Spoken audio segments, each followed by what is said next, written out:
yamde jeddi silmaji capantati Bamako e Wagadugu yamde jene silmaji capantati Paris oɗo sa woni wakkati nandinde on kabaruji ɗi. Abdoulaye Dikko. toɓɓe mawɗe kabaruji meɗen ndi hannden cammoko kone e suɓama wona jokko horejo leydi Koudoir. Patrick Achi himti hoolare ardo gouvernement kesso mo halfina joƴƴina ɗe toɓɓe ana jeeya e yewtere nde Alassane Ouattara horejo leydi ndi waɗi yesso député en talatare kengen to leydi Mali caggal Kidal Tissalit e Tombouctou talatare kengen kono barkana ɗum woni ɓe France ɓe totti daka mabɓe gonka gosi kono leydi Mali ɗum ana jokki fa han jaltolɓe kono koɓe France leydi Mali to Chine ko foti yimɓe sappo maayi e leydi diwal Shanghai saabe ñaw coronavirus ɗum saabiki uddere ndengallure. Handen yo alalbare nogay lewru nayi ɓordu e hitande ujunaji ɗiɗi e nogay e ɗiɗi tedduɓe heeɗiɓe RFI fulfulde onon e jaam arane kabaruji ɗi to leydi Koudoir ton Alassane Ouattara horejo leydi ndi suɓiki jokka muɗum sande mo sefi yesso député en Koudoir talatare kengen on ana wiye Cammako Kone o gorko kañum ardi suudu banque Mamadou leyɗe Afrique hirnangue noddirtendu BCEAO jantore Abdoulaziz Diallo ko oɗo toɗɗa kon hino johi fota ɓay inde makko nden tawaka e inɗe ngunaɗe ɗen e ɗe balɗe yawtude ɗo ɗulle ko Cammako Melie Kone nde Alassane Ouattara feññinno inde makko nden o jokkidirno e mantore labande wonande o gorko mo duuɓi 73. C'est un technocrate hors pair. Ko ñeñanɗo golle mo sifa mum ɗuuɗa golluɗo e nokkeli towɗi ka suudu jawle Afrique hirnangue tawaɗo e ɓantuɓe inde leydi men ndin hakkunde leyɗe Afrique e leyɗe windere nden fewdo o laamino ndu suudu jawdi ko muutiɗo e gandal faggudu ko hattanɗo golle wawɗo gollude mo jama on fotti e muɗum miɗo hoolimo qui a toute ma confiance. E bange go ardiɗo leydi ndin jonniti Patrick Achi ardagol jagorgal mawgal ngal ɓawo toɗɗagol ɓe ɗiɗo lanɗo on hunino ko huwi kon gila o ƴettiti laamu ngun e rogere tataɓere o hikkini ɗon feññingol ko o faandi gollugol e nder nde hitande nde wonɗe nge muɗum. Premièrement, il s'agit de l'accélération. Ko adi kon ko yaccagol sincugol mbaylaji ka piiji heɓoto ɓinga meɗen moƴƴine hikkina ɗon wallugol sukaɓe no heɓira golle tati on ko moƴƴingol alhaali laamu ngun e haɓugol funsugol jawle e geenaari bondi et la lutte contre la corruption. No saati e balɗe arayɗe ɗen nde cukkitto lanɗo on waɗata wondore ko adi yo fuɗɗade golle makko ɗen. Abdoulaziz Diallo, Yamoussoukro, RFI. to leydi Burkina Faso talatare kengen jagorɗo kalfinaɗo kaldal e kawral hakkunde ɓiɓɓe leydi ndi Yero Boli mo joɗodiki e jeydiyankoɓe haala ka simbiniki e dow joɗegol baale e ley gure ɗe balloje no jaam heɓirte e wima ko sukaɓe mamɓe kaɓorɗe ɓe kañum en jaati tewte yalla ana kalda e hooreɓe dina e amiri en ɗen nokkuje jantore Draman Tamboura. Wana laamu kam yewtidata e baale terroriste en ɗe gouvernement kay o ndaran no wattade ko ɓe dawridi fuu tabita non hollitiri Yero Boli batta kalfinaɗo bangal dewral e potal hakkunde yimɓe Burkina o wiidu hono laawol no wattade yiite nge ñifa e leydi ndi fuu an haani tewtede yiite ñifata yiite ɗum saabi lebbi sakitiɗi ɗi min yii ley Burkina ɗo koreji meɗen aduɓe malfaji na woni na fiɗa na wara yimɓe muy kaldude e mawɓe woodi ɓe puɗɗi kaldude fo ɓe ndaara no watta de ɗum fuu ɗum suro ɗum saabi de gouvernement on e waɗa alhaali anka ko wiyete coordination ɗum won ko yimɓe joƴƴinte walla ɓe ndaara golleji maɓɓe ɗi so won ko ɓe darnoyi ni ɗum tabita o hollitiidu hono jaɓuɓe yoppude malfaji muɓɓen e ley kaldal fuu ɓe ballitan ɗum en ley golleji ndemri e mardi ka laamu walla ceede ko hokka ɓen siɓe kaajadu o wi ɓen no mbawi wartude e ley gureji muɓɓen ma jaha ley nokkuje goɗɗe ka o wi fay goto heeraka e ley gollal ngal wo ɗum gollan yimɓe fuu wona yimɓe gouvernement tan wona laamiɓe toye tan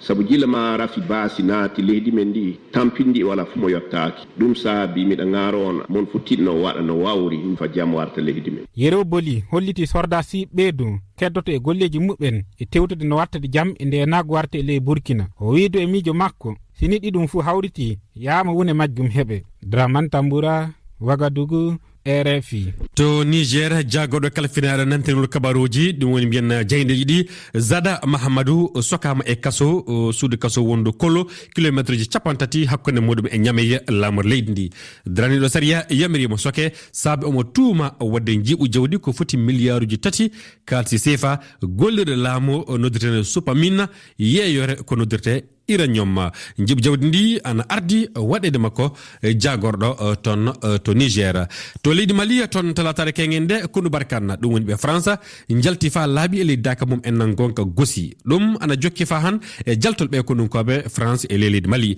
hankasen ka Daka gosi tottama konu leydi Mali jantore Oumara Mamadou Sow caggal Tessalit Kidal e Tumbuktu diɗɗal Barkane yalti e talata hanki gosi e nder diwal Gourma kibaro o heɓa ko e colonel Pascal Yani jogiɗo kongol konu lesdi France.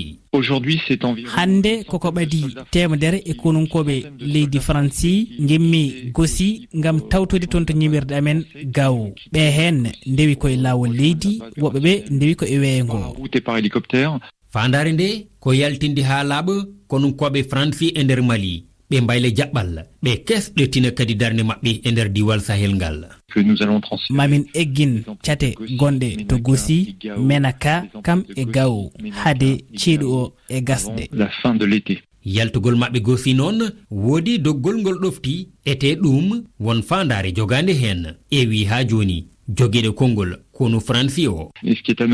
ko mbawɗen hen wiide tan immogol ɗon ɗo basmo gosi rewi lawol taw ina wondi e ndenka kono kadi e wallodirde hen e konunkoɓe leydi Mali ete min mbaɗi e bawɗe amen kala ha ɗum wona e mbadi lamdi ceer ɗum ko hadde gam haalullaji ɗi godani ene yaari ni ko fati e ummogol amen toon ñiɓirde Barkane nde gosi nde wattama e juuɗe kono Mali fandare nde ko yaltindi 2,5 koninkoɓe France wonɓe toon ɓe ko ñiɓirde menaka e gawo ngoni cabbaɗi e jaltugol toon kono Barkane to leydi Tchad handen hiɓɓini hitande ko maydi Idriss Déby itno horejo kiɗɗo leydi ndi nantina ele majjum jam hankine horejo leydi ndi hande Mahamat Idrissa kañum stefaniki mbiyanama wowlani ɓiɓɓe Tchad mo holliti fay so tawi tiɗalaji gaɗi ɗum haɗali fedde konnukoɓe ndemo